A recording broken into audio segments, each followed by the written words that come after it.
All right, so without further ado, I'll go ahead and pass this over to Ramon Argonza. And this one, basically, he's going to tackle a little bit on marketing. So everyone, please give him a round of applause. And good morning, everyone. To Miss Wenny, Miss Kim, Sir Andy, thank you very much for having me. Appreciate you guys. Before I begin, po, let me just real quick express how amazed I am about this event. Kasi when this event was first discussed sa akin, I thought the overall goal or the thing that they are trying to achieve is to make sure everyone is on the same page to bridge the gap between consumers, artists, and entrepreneurs regarding the health and wellness, the beauty and wellness industry. But having been invited here to talk about digital marketing, or rather to touch on marketing, how to do it correctly, it gives me an idea, or it now shows me that the overall goal of this event is actually to help everyone in this industry, or who wants to get into this industry, to do it correctly. And that's why even in a Beauty Masters Congress, they made sure that there's somebody here to talk about how to do marketing correctly. Okay? So, before anything po, palakpakan po natin uli sila. Thank you very much for doing this. Alright, so again po, let me reintroduce myself. My name po is Ramon Argonza. You guys can call me RP. I'm the proud CEO of Argonza Trading. I'm also the CEO of Founders Cafe Incorporated. And like what was mentioned earlier po, I also have a consultancy firm where I strategize, or I focus mainly on business consultancy for business startups and brand building. Okay, so today po, I'm here to talk to you guys about marketing. First, let me pose the question, what is marketing? Sir? If you guys pull up your phones and do a quick search, you'll probably come across this definition. Okay, so let me just read it real quick. Well, marketing daw is the action or business of promoting and selling products or services, including market research and advertising. So this is the textbook definition of what marketing is. Okay, however, for somebody like me, whose business revolves around a lot, or revolves around brand buildings, again, about startups, and to my entrepreneurs who are subscribed to the Argonza platform, marketing, or the definition of marketing, becomes really, really simple. Okay, let me share it to you guys. To us, marketing simply is the battle of remembrance. Yan lang po.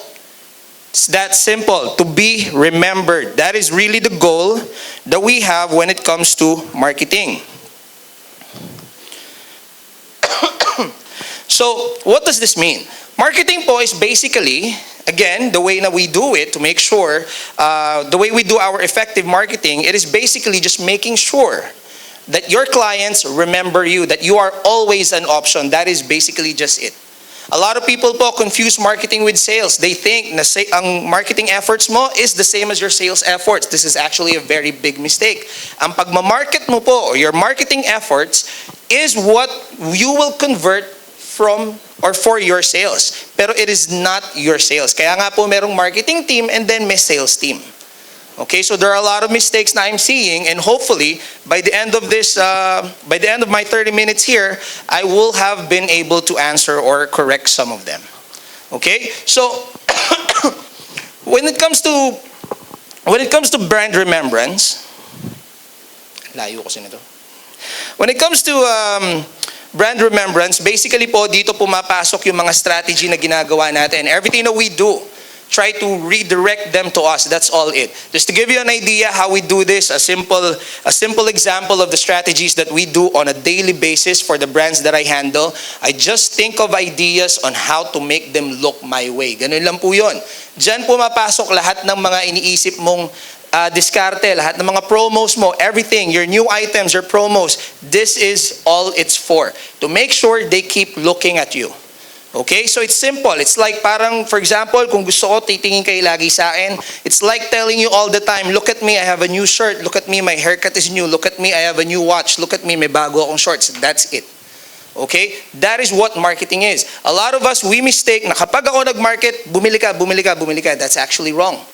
Okay? You market for them to look to you and go to you when they are there now, when they visit you, when they are at your stores. Your sales or you will be the one to convert that into sales. Okay, ganun po. So I'm just breaking down the idea of marketing for you guys. I'm actually going to give you a couple examples. One of the best examples I can think about is what McDonald's does flawlessly. I'm assuming po lahat tayo rito, we have tasted or we have tried yung famous Twister fries nila. Tama? Okay? Now, have you ever guys noticed na yung Twister fries po, as much as it is a hit every time na lumalabas yan, every at least 3 to 6 months, tinatanggal nila. Now, you guys may be wondering, bakit sila gumagastos ng milyon-milyon on a product? Kasi millions po yan. You will rent out an ad sa EDSA, di-display mo yung Twister fries, papaprint ka ng kanmukmukang flyers, and then you will pay Piolo para kumain ng Twister fries sa TV. And then 3 to 6 months after, mawawala rin. What is the idea behind it? Bakit ganon? Bakit sila mag-i-invest that much on an item that they will eventually pull out? The reason because is hindi naman po Twister fries ang minamarket nila. They are marketing something or they are marketing their brand na you are associating with Twister fries. Kaya nga po ngayon, when you see Twister fries, ang una pumapasok sa utak mo is McDonald's. Okay? And nobody ever went to McDonald's kung meron man very, very little, most of the time, pupunta ka ng McDonald's not just because of Twister fries. Pupunta ka roon para kumain. Baka idagdag mo yung Twister fries sa order mo or baka hindi. The point is, gumana kasi when you got hungry, isa sila sa naisip mong kainan. That really is just what marketing is about. Okay? So that's one. Another thing that I want to talk about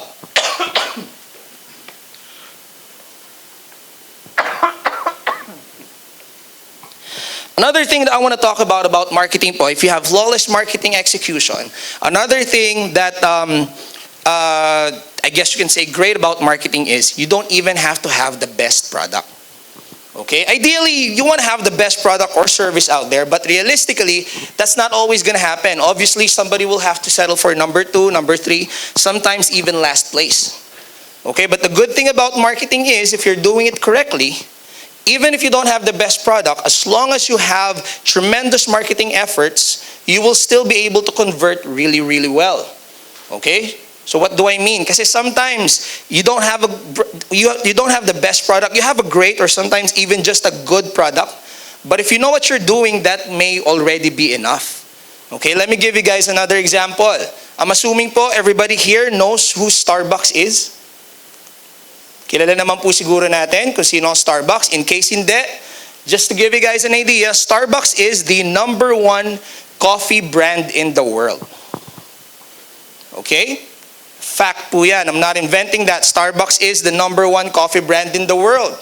Now, knowing that they are indeed the #1 coffee brand in the world, let me ask you guys something. Have you ever po in your entire life, has anyone here ever heard from a friend, a colleague, a family member, in Facebook, YouTube, Twitter, Channel 7, Channel 2, a celebrity, have you ever heard anyone say the sentence, Starbucks is the best coffee that I've ever tasted?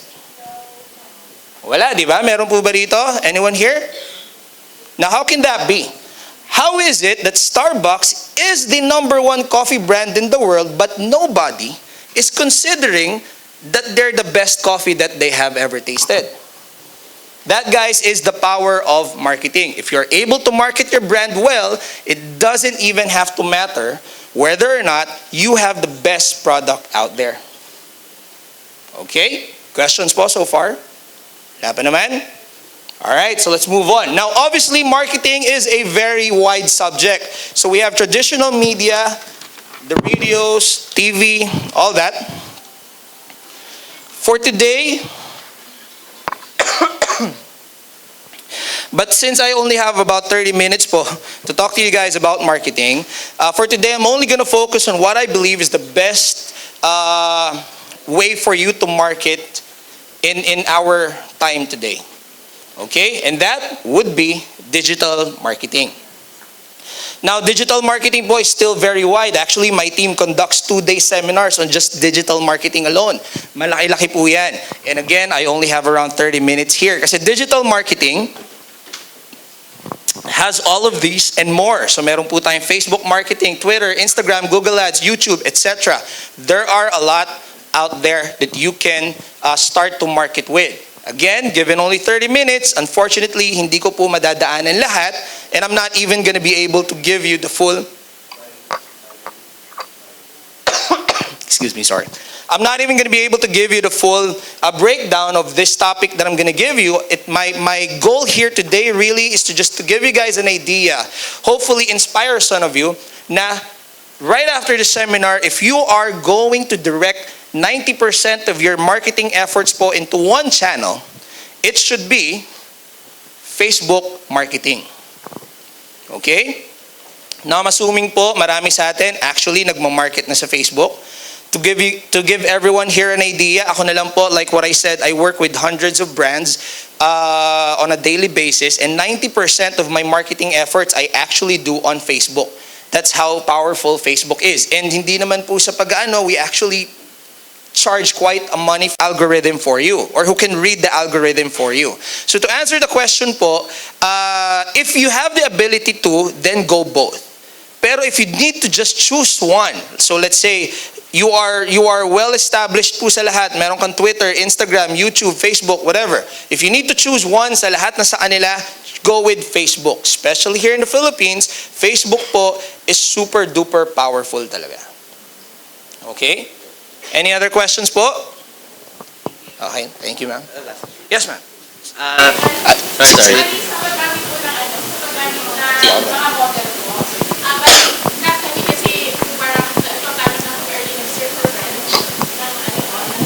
Mm-hmm. Mm-hmm.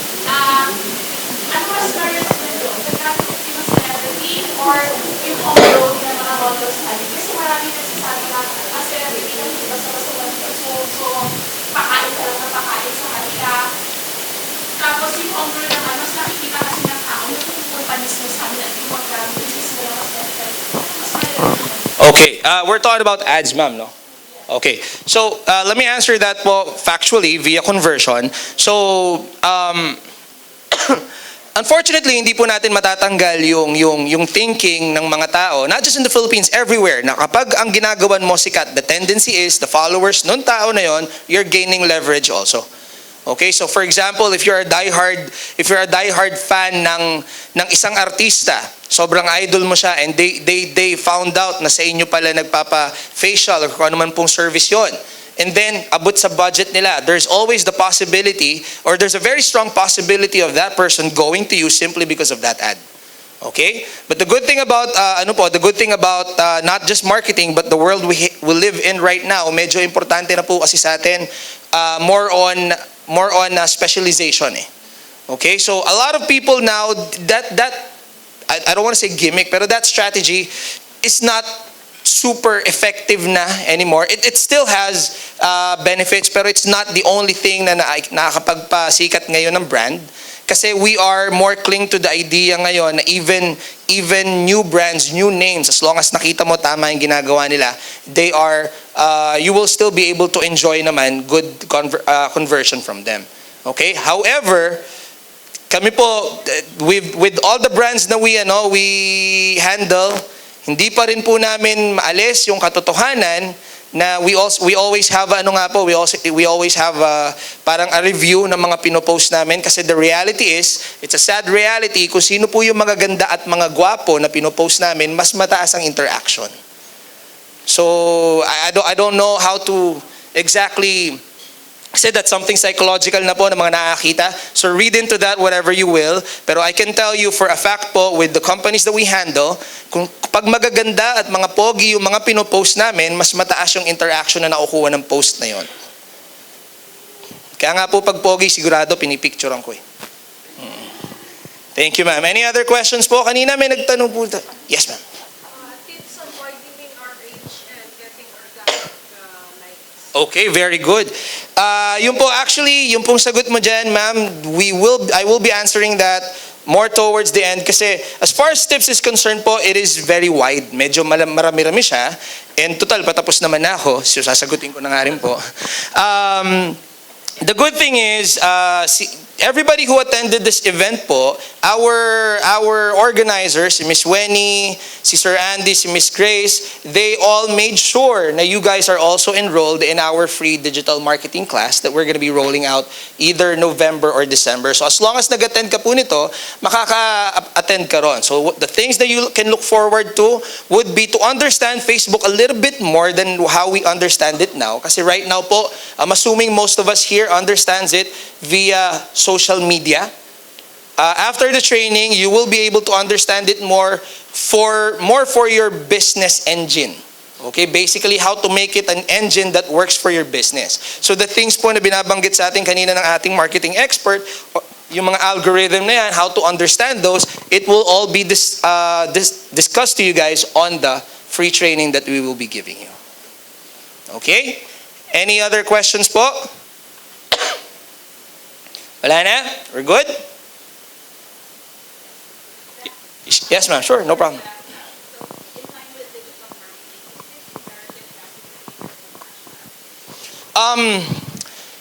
Yes po. Actually, nakalimutan ko sabihin dito. But yes po, ideally you should. Okay? And the hashtag kasi medyo nag-move on na po kasi tayo. Ganun po. That's another thing eh. It's another, I guess, bad and good thing about digital marketing. Napakabilis mag-move on onto the next new thing. Hashtags po are, I know na it was pretty big at one point, pero ngayon po kasi, although it still has its uses, it is not super required anymore. Okay? However, hindi na, again, it's still there, it still has its uses, wala namang problema kung alam mong gamitin. Okay? So, the answer would be yes. But kung wala, hindi naman po masyadong makakasama. Yes po. Just an additional input on the word hashtag. The reason why in social media hashtag thing is for us to look farther and the fastest way, the so-called keywords. Yes. Kasi po hashtag is searchable.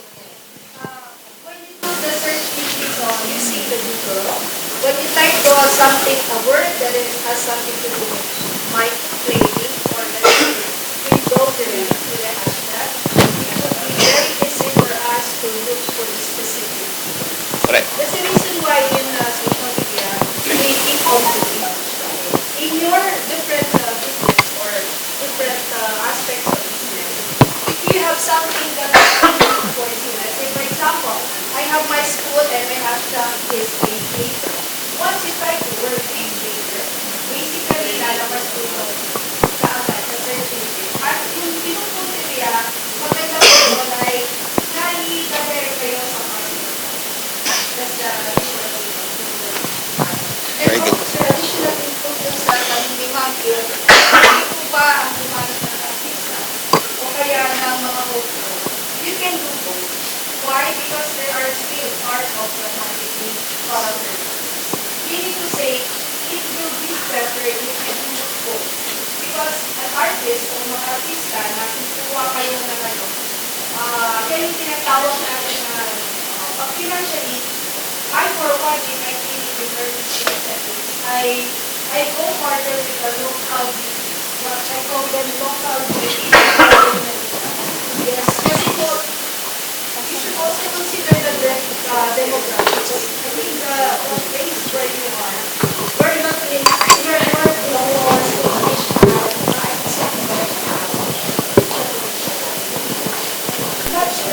because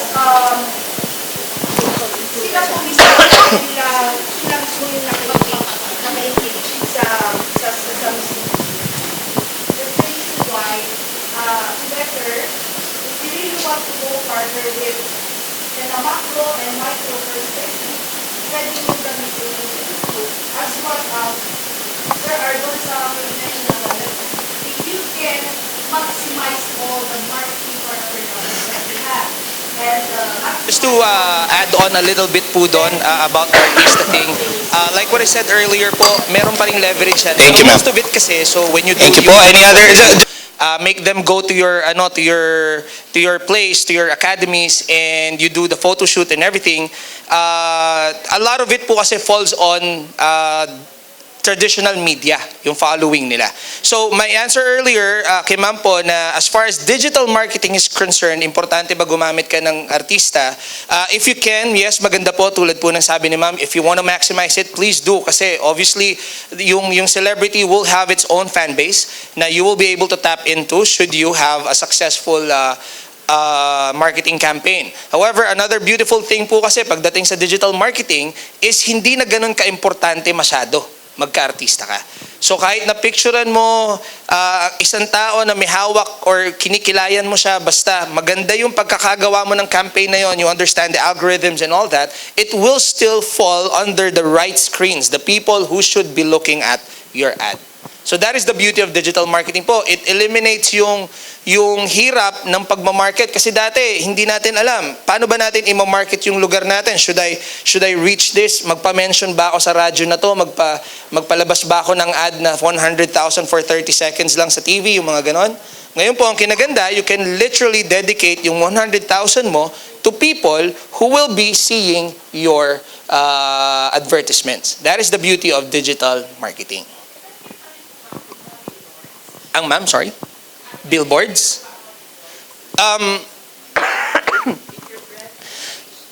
Billboards po, I would say, yeah, obviously, it will still have its effectiveness. However po, from a digital marketing standpoint, kasi if I can spend money, so obviously po, yung billboard, babayaran mo kasi, di ba? So, kesa gastusin ko ron, I would much rather put into digital marketing po. So for example, a standard billboard in EDSA would cost you 200,000 more or less. Yung 200,000 po na yon, that can already be a yearly budget for an entire business. Kaya mo na pong gawan yun ng isang buong plano for one whole year. Na ang pinopromote mo is not just one picture on that billboard, it will be multiple posts and multiple events. So this month, pwedeng ang ipinopromote mo yung training ng ng academy mo. Next month, yung event mo na pagpunta mo sa Japan dahil mag-speak ka ron. The month after that, yung aatinan mong event in Switzerland or wherever. So ako po, the way I look at it is the way na ginagastos ko yung pera ko is best suited in digital marketing. Sure, ma'am, no problem po. I've been through also the digital marketing. Mhm. The concern is, when is the best time of cost of boosted posts? The best time to book. Cost of boosted posts. Kasi naranasan Okay, so the beauty with boosted posts is that you can post them anytime because Facebook will automatically show it to people when they are highly culpable to actually engage or message you or do all those things. So that's one of the beauties with Facebook. It does all of the hard work for you. It's like you're having a million people for just 40 pesos a day do the work for you. So for boosted posts, you don't need a time frame for when you want to post it. If you really want to boost that post, you can post it 1 a.m., 2 p.m. because when the moment that you boost it, Facebook will take over the reins and automatically show it to when there are the most engagers, if that's what you're going after, yeah.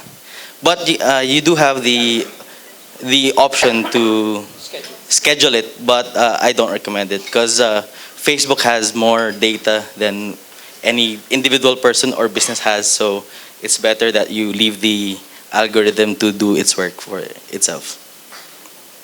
Ayun po. So to add on a little bit more, so basically, ang sagot po ni Sir Gerald sa atin is, as far as if you're gonna be boosting it is concerned, time is not really a factor. Okay? You can post anytime and then eventually po i-boost mo kasi siya. Okay? But the posting time frame para ma-maximize mo yung organic state niya would obviously fall within the time na kung kailan pinakamaraming gising na mga tao. And kung kailan pinaka-idle sila when they are fidgeting with their phones and such. Yes, ma'am.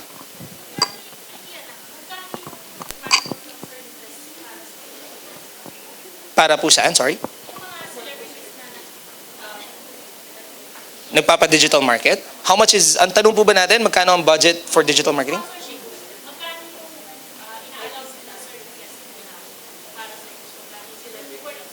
Yung ibinabayad sa artista?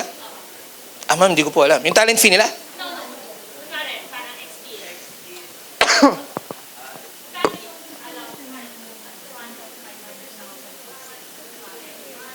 The budget monthly. Okay. So, a startup company po, sasagutin niya. Bigyan yung budget natin. She's asking is for celebrities, right? Pag mag-XD. Oo. It depends on you. It depends naman sa'yo what your... Pero yung hindi naman tayo, parang lugi, diba? Parang like, kunwari si Sam Pinto, let's say Sam Pinto, parang sinasabi niya parang, kunwari lang, parang nagdedemand siya ng parang 1 million a month na Talent fee. services, Apa. yung kapalit para mag-extend. Kaya parang, So how much, ang tanong po ba natin, what is a comfortable number na you should be paying celebrities? Honestly po, hindi ko alam yung sasagot dyan. As far as their talent fees are concerned, kung magkano yung X-deal na maganda, siguro po I would base it na lang sa amount na ginagastos ko on digital marketing mismo. Okay, for example, ang startup recommended package po namin for our clients is at a 15,000 peso per month range eh. Yung ima-market yung brand mo. So kung ikaw, let's say, babayaran mo si Sam Pinto ng 1 million, eh medyo yung range po niya from your 15,000 peso original budget, baka mamaya it's not too fit for that. Baka parang hindi mo ma-maximize. Okay, the beauty about digital marketing po, totoo lang, especially for brand building, sa umpisa, hindi mo kailangan talaga magpanay artista eh. Opo, cost effective siya. Kami lang for one, you can browse through our page from top to bottom. I don't think meron pong 10 artista dyan. Meron ba? Wala. Wala po kaming ganun. But the reach na we have, tulad ng pinapakita ko sa inyo, this week alone, we've already reached 260,000 people. And it's because medyo optimized na po yung page namin sa mga algorithms ng Facebook because I do have an expert working on it for me. Ganun po. Any other questions po? Wala na?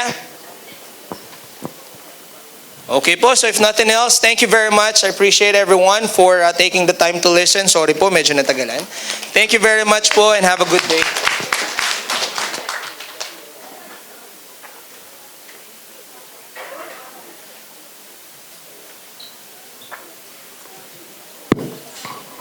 Okay, thank you once again. That is Mr. Ramon Argonza. So I just hope that you learn a lot about the digital marketing topic that he discussed.